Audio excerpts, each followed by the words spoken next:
Good morning, everyone. Hi, I'm Sachin Kumar, your physical teacher. Welcome back to my YouTube channel Sachin Kumar Physical Education and Games Class. So बच्चों, आज मैं आप लोगों के लिए class 12 की physical education की क्लास एक बार फिर से लेके आया हूं।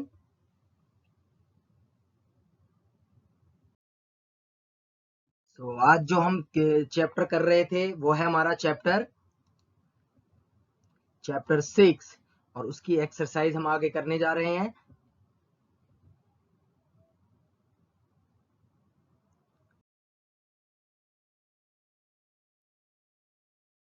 बच्चों, अब जो हम चैप्टर कर रहे हैं test and measurement in sports. Last हमने पार्ट 4 किया था, ये हमारा पार्ट 5 है। चलिए आगे बढ़ते हैं और इसमें हम टॉपिक्स को कवर करते हैं कि हमारे और अगले टॉपिक्स कौन कौन से हैं। तो उससे पहले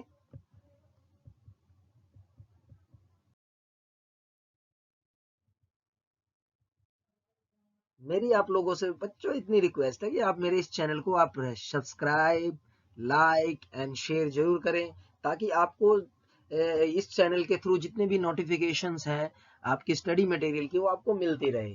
तो प्लीज जाइए और लाइक करिए, प्रेस कीजिए, सब्सक्राइब कीजिए और हो सके तो शेयर कीजिए, सब तक पहुंचाइए।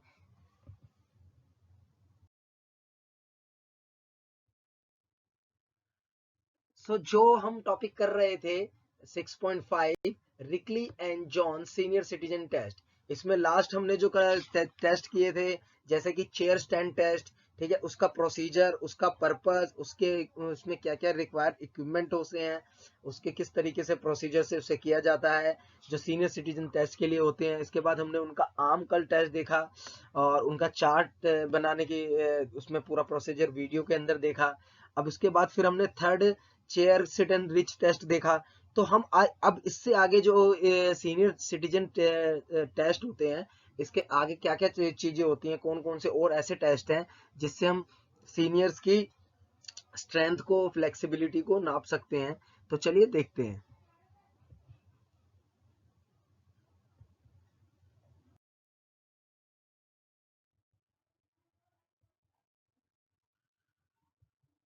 तो बच्चों, पहला जो टेस्ट होता है इसमें जो हमने लास्ट 3 करे थे, अब इसके अगले का जो स्टेप है वो है बैक स्ट्रेच टेस्ट। और फिर उसके बाद है 8 foot up and go test और उसके फिर बाद है 6 मिनट वॉक टेस्ट। तो ये 3 टेस्ट और हैं जो सीनियर सिटीजन टेस्ट में आते हैं। इसको हम रिकली एंड जोन्स टेस्ट भी कहते हैं। बैक स्ट्रेच में क्या होता है कि हमें इसमें फ्लेक्सिबिलिटी नापनी होती है अपर बॉडी की। तो अपर बॉडी की जो फ्लेक्सिबिलिटी होती है, उसके इफेक्ट होते हैं, उसकी एबिलिटी जो होती है, वो हम items of high and self के थ्रू हम इसको नाप सकते हैं। और इक्विपमेंट जो हमें इसमें चाहिए वो चाहिए रूलर। प्रोसीजर इसका बड़ा स्ट्रेट है। प्रोसीजर मैं आपके लिए वीडियो लाया हूं, उसमें आप प्रोसीजर देखिए कि किस तरीके से, क्योंकि आपके स्टेप बाय स्टेप वो सारी चीजें क्लियर हो जाएंगी। अब आगे बढ़ते हैं 8 foot up and go and test. इसका जो एम होता है कि 8 go up and go test जो होता है वो कोऑर्डिनेशन और एजिलिटी टेस्ट होता है। इसमें क्या होता है, जो एल्डरली पर्सन होते हैं उसके बिच पार्ट ऑफ जो सीनियर फिटनेस टेस्ट जो हम कहते हैं, जिसको हम उसमें हम इसके मेजर स्पीड और एजिलिटी और बैलेंस को, हम मूविंग को हम जानने की कोशिश करते हैं कि वो कितना बैलेंस है एक सीनियर सिटीजन। ठीक है। इक्विपमेंट जो रिक्वायर्ड होता है, stopwatch, stretch back, folding chairs and about the 17 inches 44 inches height में one maker, measuring tape and area of clear और ऑब्स्टेकल्स, ये हमें चाहिए होते हैं। प्रोसीजर अब मैंने आपको बोला कि इसकी भी मैं वीडियोस लेके आया हूं, तो आप उस वीडियो में इसका प्रोसीजर पूरा अच्छे तरीके से देखिए। अब जो नेक्स्ट है वो है 6 minute walk test. 6 minute walk test के अंदर क्या होता है कि इसके अंदर आपकी बेसिकली जो एरोबिक्स एंड्योरेंस है उसको नापा जाता है। और इसके साथ साथ हमें स्टेयर्स, क्लाइंबिंग, शॉपिंग जो होते हैं, सिग्निफिकेंट जो चीजें होती हैं, ठीक है, उनको हम नाप सकते हैं। तो इसमें हमें स्टॉप वॉच चाहिए, मेजरमेंट टेप चाहिए, रेक्टेंगुलर ग्राउंड चाहिए, मेजरमेंट टेप जो मेजर जो करना है वो 20 × 5 यार्ड्स के बीच में करना है। तो इसका प्रोसीजर और इसकी स्कोरिंग बड़ी इजी होती है, वो आपको वीडियोस में दिखेगी। तो चलिए वीडियो की ओर चलते हैं बच्चों मेरे, और देखते हैं हम आज के ये लास्ट 3 पार्ट के टॉपिक के Rikli and Jones senior citizen test. इसी के साथ साथ आपका जो ये चैप्टर है वो फिनिश हो गया है, और फिर हम नेक्स्ट चैप्टर जो आगे बढ़ेंगे, बड़ा इंटरेस्टिंग चैप्टर होगा, वो होगा psychology and injury in sports, जिसमें हम स्पोर्ट्स इंजरीज के बारे में पढ़ेंगे। तो चलिए बच्चों आगे बढ़ते हैं वीडियो की ओर।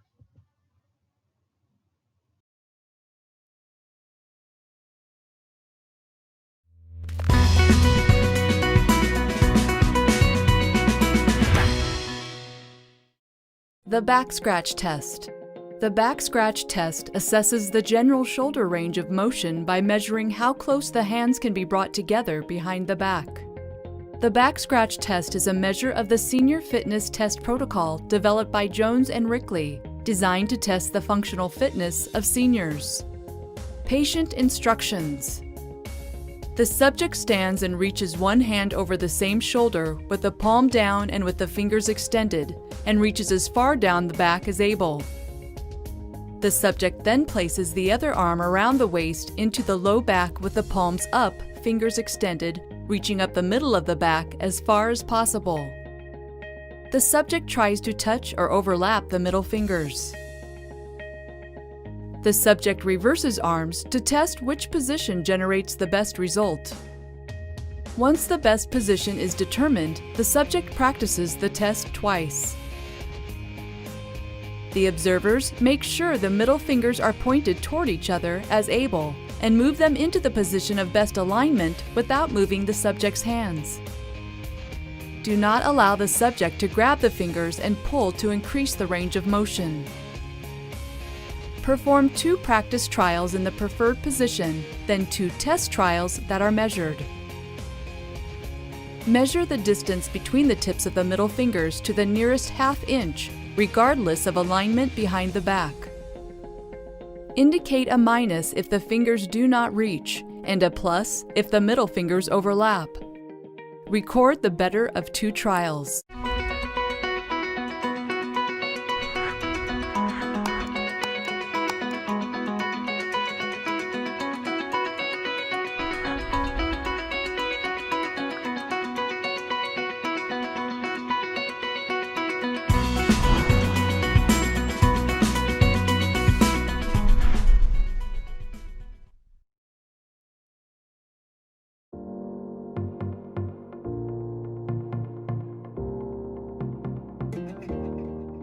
This assessment is called the 8-foot up and go.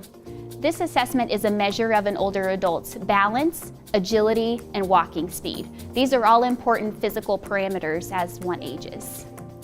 For this assessment, you will need a stopwatch as well as something to place approximately 8 feet out from your chair that your older adult will be sitting in. It is also important to note that the chair that you're using should be nice and firm, not a padded chair with no wheels, and also stationed up against a wall so that it doesn't slide away from your older adult. Now with this water bottle, I'm going to measure approximately 8 feet out and place this water bottle out in front of me.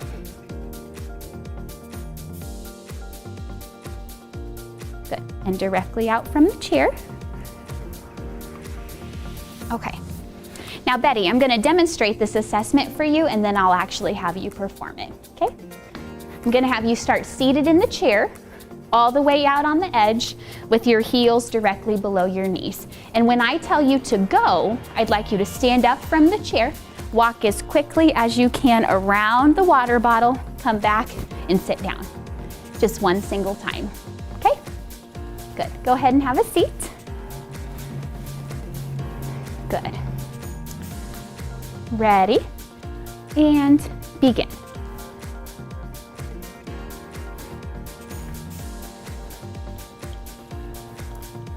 Good. Betty was able to do that in 6.74 seconds. I'm improving. As a caregiver, it is important that you stand in a close supervisory role to your older adult, preferably with one hand in front, one hand behind, following along with them as they go around the obstacle and come back and have a seat in their chair. It is also important to note that as an assessment tool, if your older adult is unable to do this in 9 seconds or faster, they could very well be at risk for falling. So we recommend that you discuss this with their primary care provider.